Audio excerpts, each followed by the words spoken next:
schöne neue Atomwelt, so könnte man die aktuellen großen Versprechen. So a brave new nuclear world. Well, this is how you could sum up the current big promises the nuclear lobby is once again serving up. Well, they are supposed to be cleaner. They will save the climate in no time at all. Well, this new generation of generators, of reactors, well, they are supposed to be cheap and safer, particularly these small SMRs. So, and I ask myself, doesn't that sound a bit like an admission that the previous and also the current operating nuclear power plants are not so clean and not so safe at all, and perhaps they are a bit too expensive? And doesn't the propaganda we are currently fed with, doesn't that sound as what we heard in the 50s and 60s, 70s, a bit retro, like during the time when there was this huge euphoria, no limits at all? So why should we actually trust all those, the lobbyists of a technology whose great forecasts have had to be regularly corrected by reality for more than 7 decades? So questions about questions. And we've asked ourselves, shouldn't we put a question mark behind the brave new atomic world? And, well, we made that the title of this conference, to which we would warmly welcome you, dear friends. 5 speakers will convey to you from different points of views and perspective how strikingly justified the question mark behind a brave new nuclear world actually is. Well, welcoming you to the 10th NEC, I do so, as always, on behalf of 3 organizations that contribute to the success.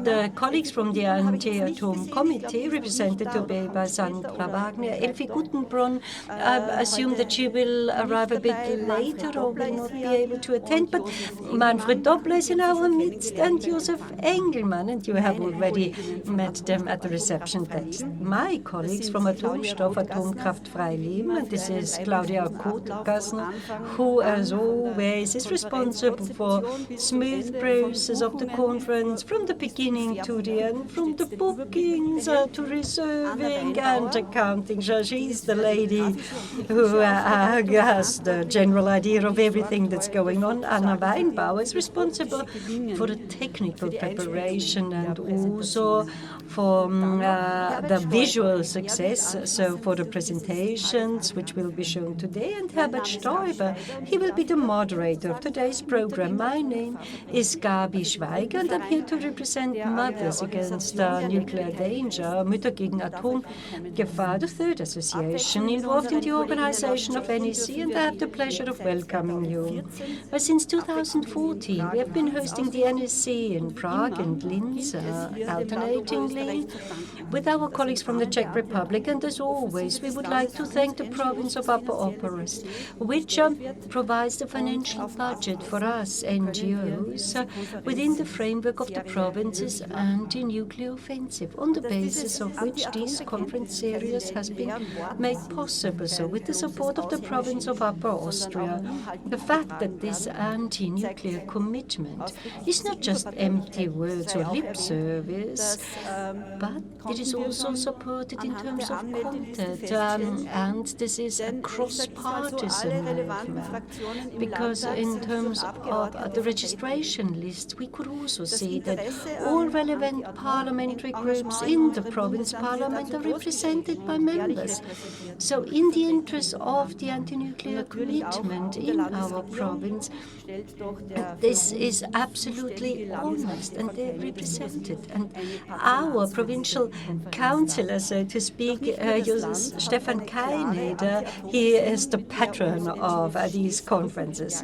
But it's not only the province of Upper-Austria that has a clear anti-nuclear commitment, but also the province capital of Linz. So Eva Schobesberger, Councilor for Environmental Affairs, and her staffs did not not miss the opportunity to take part in the NEC. Well, in addition to the politicians, we also have expert speakers from relevant departments who joined us today, not only from the province of Upper-Austria, but also from other Austrian provinces.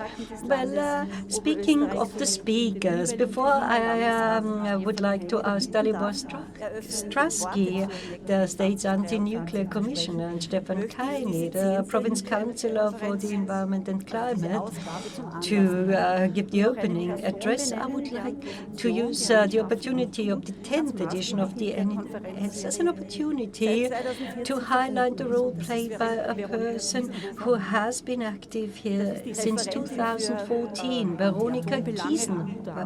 She is representative for anti-nuclear matters in the office of the Upper-Austrian Ministry of the Environment. Now she is with Mr. Kaineder, but she often works only in the background, and I would like to ask her to come to the fore, so to speak, and highlight, because she is a very important interface between NGOs and politics, and she is the body and soul of NEC, and I just wanted to highlight her very special role. Well, I wish you all an interesting, informative and very enriching day. And now I would like to ask for the official opening, whoever would like to start.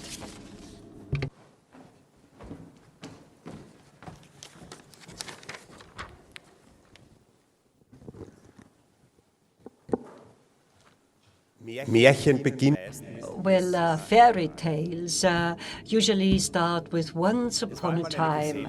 Well, once upon a time, there used to be a society that didn't have to worry about energy.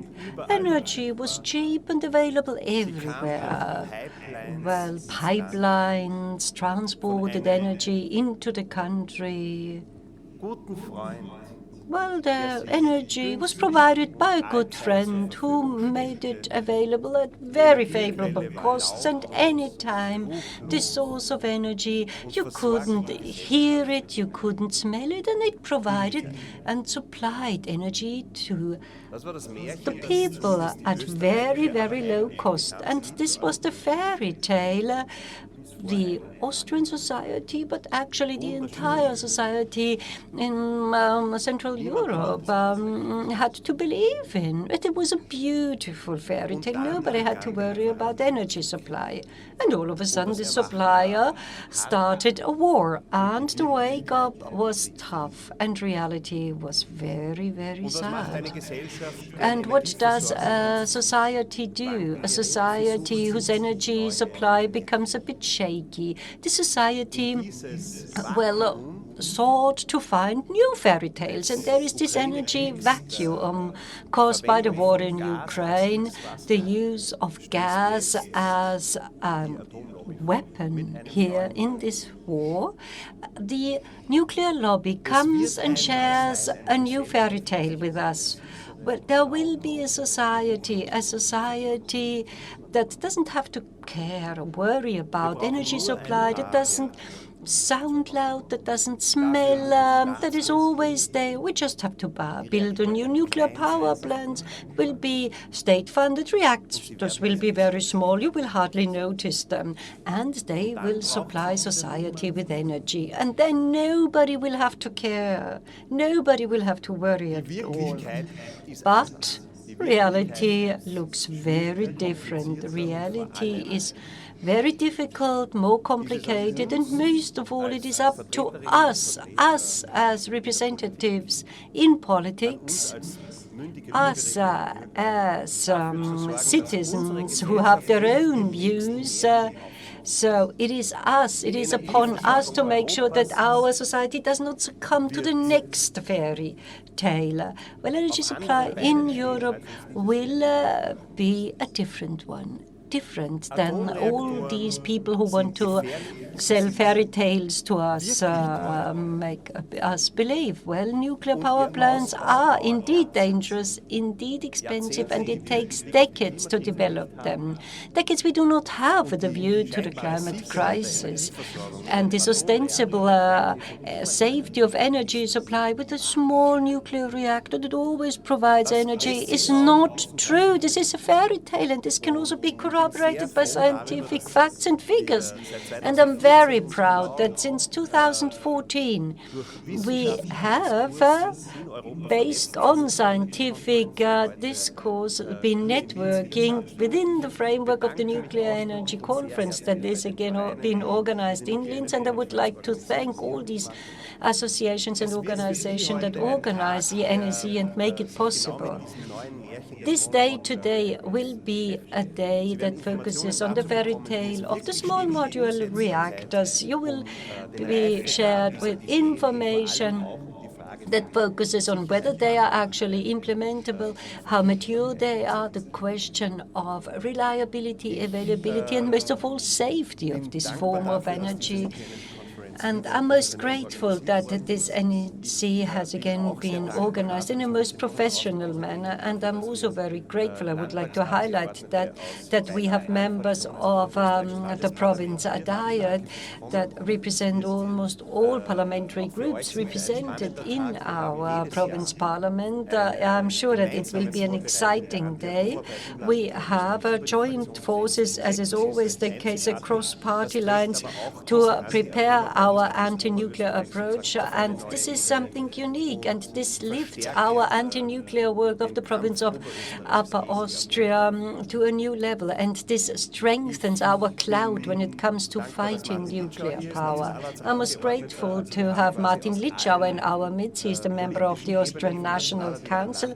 So from all political levels, from the municipal to the province to the federal level, we have representatives here. You can get in touch with them during the break. I'm most grateful that you are joining forces with us, and I wish the NEC every success, and I assume that it will be a source of information, of passionate anti-nuclear work, and I hope that it will send out a signal that the future of Europe, the energy architecture of Europe, will not be built up on the shoulders of nuclear power, but of renewable power, genuinely renewable power. And I have the pleasure of opening the conference.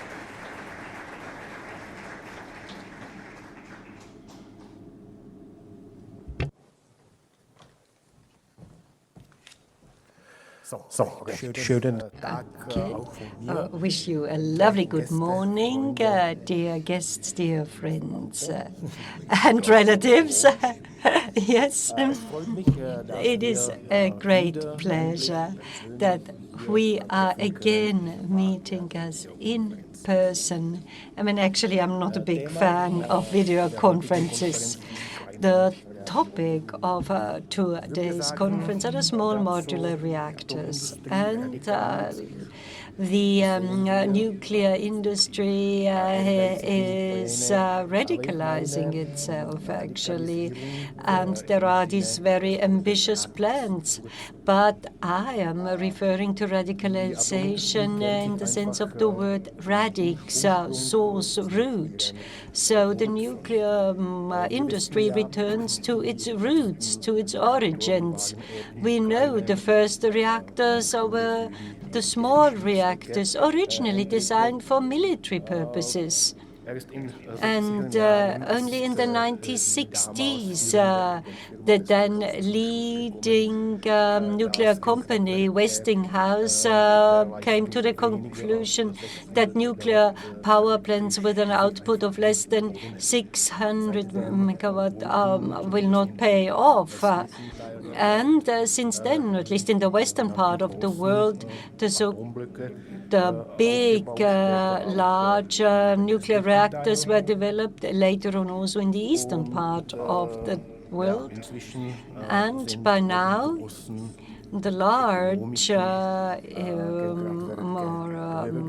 economic as they were called, economic nuclear power plants have become even more expensive and do not pay off again. And this means that nuclear industry seeks to return to its origins and offers, as they call it, better projects. In other words, small nuclear reactors, modular reactors, and the original reactors with the small modules from the 1950s. Well, they failed, actually. They largely failed, also for economic and safety and security reasons. And I hope that this development will not lead to a new nuclear industry cycle. And I believe that this conference will at least contribute a little to making sure that our goal prevails.